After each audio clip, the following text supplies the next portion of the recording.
نوجوان نوکری سے گھر آیا تو اس کی بیوی نے اس سے ماں کی شکایت کی۔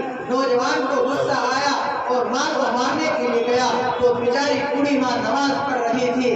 سب دن نوجوان نے سجدے کی حالت میں ماں کی گردن پر پیر رکھا، اس سوچ سے رکھا کہ ماں مالک حقیقی سے جا ملی۔ اس نوجوان اور اس کے چچا ساس بھائی نے ماں کو دفن کرنے کے لیے قبر تیار کی۔ پھر ماں کو قبر میں اتارنے کے لیے وہ نوجوان اور اس کا چچا ساس بھائی دونوں قبر میں اترے تو چچا ساس بھائی کو صحیح سلامت قبر سے باہر نکل گیا، لیکن اس نوجوان نے قبر سے نکلنے کی کوشش کی تو قبر نے فوراً اسے دبوچ لیا۔ نوجوان دہشت زدہ اور ڈر کی وجہ سے چلانے لگا۔ لوگوں نے اس نوجوان کو قبر سے نکالنے کی ہر ممکن کوشش کی لیکن کامیاب نہ ہو سکے۔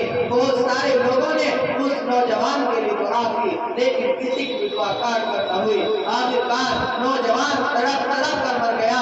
جب اس نوجوان کی بیوی کو پتہ چلا تو رو رو کر بیان کرنے لگی کہ دوشی اور خطاکار تو میں ہوں، میں نے ہی ماں کے خلاف زہر اگلا تھا۔ پھر سارا واقعہ بیان کیا۔ آدمی کے پاس سب کچھ ہے مگر ایک تنہا آدمیت ہی نہیں۔ ذات گرامی، میں نے آپ حضرات کے سامنے خطبے میں سورہ بنی اسرائیل کی جو آیت تلاوت کی تھی اس میں یہی فرمایا گیا کہ رب کائنات انسانوں کو تاکید فرما رہا ہے کہ تم اس خالق السماوات والارض اور پالکدار کی بندگی کرو۔ پھر فرمایا کہ وبالوالدین احسانا، کہ والدین کے ساتھ اچھا سلوک کرو۔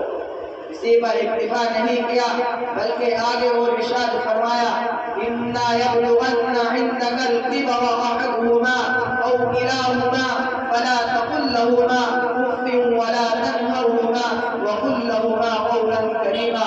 اگر تمہارے سامنے تمہارے والدین میں سے کوئی ایک یا دونوں بڑھاپے کی عمر کو پہنچ جائے تو ان کو اف بھی مت کہنا اور نہ ان کو جھڑکو اور ان سے عزت و احترام سے گفتگو کرنا اور ان کے آگے عاجزی کی بات بچھا دینا اور ان کے لیے یہ دعا کرتے رہنا ارحمہما کما ربیانی صغیرا، اے رب کائنات ان دونوں پر رحمت کی برسات فرما جیسا کہ ان دونوں نے مجھے چھوٹے من میں پالا ہے۔ ایک مرتبہ محسن کائنات صلی اللہ علیہ وسلم نے فرمایا اس کی ناک پاک آلود ہو، اس کی ناک پاک آلود ہو، اس کی ناک پاک آلود ہو۔ تمام صحابہ کرام کھڑے اٹھے اور عرض کیا یا رسول اللہ اس کی ناک پاک آلود ہو۔